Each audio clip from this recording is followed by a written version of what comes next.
All right, what's up? Charlie and I are in North Carolina now, in Beaufort, North Carolina. I didn't know there was a Beaufort, North Carolina. I knew there was one in further down south, uh, South Carolina, but didn't know there was one up here in North Carolina. It's on the coast.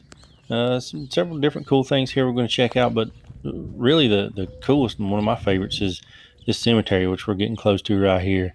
Got a name that's nothing fancy. It's the old burial ground.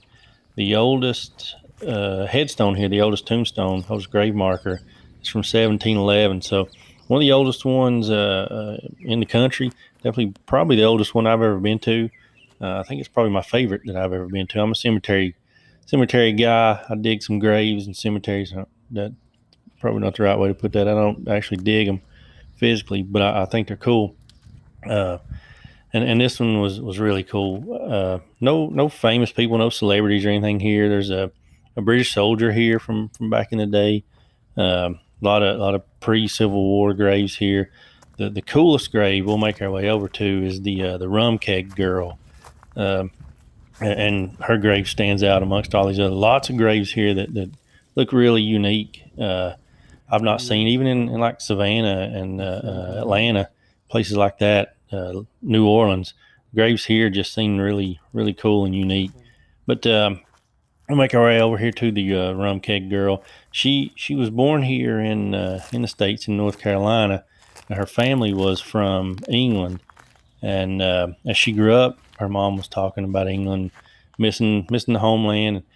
She kept wanting to go to England, so eventually, at one point, her dad took her to England. He reluctantly agreed to it at one point because it took months. Back then it took a long time to make it across the ocean. So he did finally take her, and they made it just fine over there. And on the way back, she got sick and died. And he had promised the mother, his wife, that he would bring her back, no matter what. He would bring her back to America. Well, he didn't know she was going to die. But he did bring her back. So the only thing on the ship, normally back then, uh, you would be buried at sea if you died on a ship. Here's her grave all decorated up, uh, and it had a wooden headstone, which was unique. But anyway, um, the only thing on the ship to kind of preserve her was a keg of rum.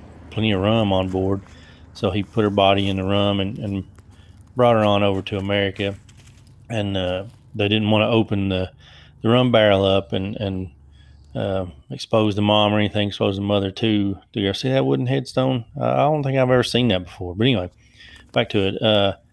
Uh, so they just actually buried her, used the rum keg as a coffin. So um, further on into the story, this is her grave, but they say that she plays amongst the graves at night, and that sometimes you can come and the toys and stuff will be disturbed, moved around the next day.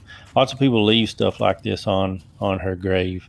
That's She's just the rum keg girl. So that was a cool story and a cool grave. Lots of old, really unique graves here. I like the way the trees are. Not a lot of that, Spanish moss and stuff that makes like Bonaventure down in Savannah a cool cemetery. But I like this cemetery even better than Bonaventure. Just really cool look, really cool vibe. Crazy old, uh, and just awesome to walk around and check out. There was some other people here taking pictures, but not many.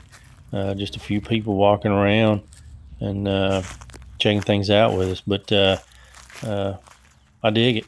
And that's it. Just gonna finish this up and walk on out of here. But just stop by to check out the old burial ground.